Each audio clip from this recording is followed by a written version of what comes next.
লম্বা যাত্রায় engine overheat হয়ে গেলে কি করণীয়?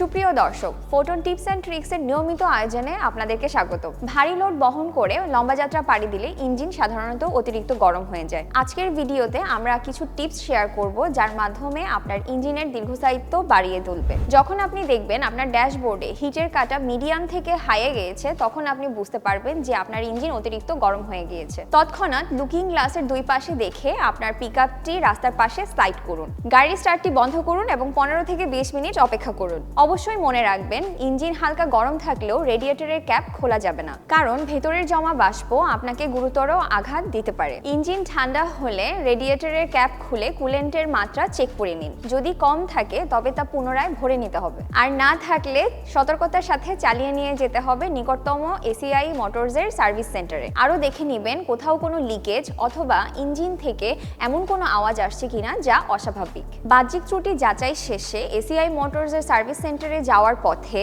অবশ্যই ধীর গতিতে তৃতীয় বা চতুর্থ গিয়ারে সর্বোচ্চ 4000 আরপিএম এর মধ্যে এক্সেলারেশন ধরে রাখতে হবে। সামান্য সাবধানতায় এবং সচেতনতায় আপনার ফোটন চলবে যুগের পর যুগ। তাছাড়াও এসিআই মোটরসের রয়েছে দেশজুড়ে বিস্তৃত সার্ভিস নেটওয়ার্ক। যে কোনো প্রয়োজনে কল করুন আমাদের সার্ভিস সেন্টারে এবং সবচেয়ে দ্রুততম সময়ে আপনার কাছে পৌঁছে যাবে আমাদের সমাধান। আজ এই পর্যন্তই, দেখা হবে অন্য কোনো এপিসোডে। ফোটন টিপস অ্যান্ড ট্রিক্সের সকল ভিডিও দেখতে চোখ রাখুন ফোটন বাংলাদেশ ফেসবুক পেজে। আত্মবিশ্বাসে চালান, ফোটন চালান।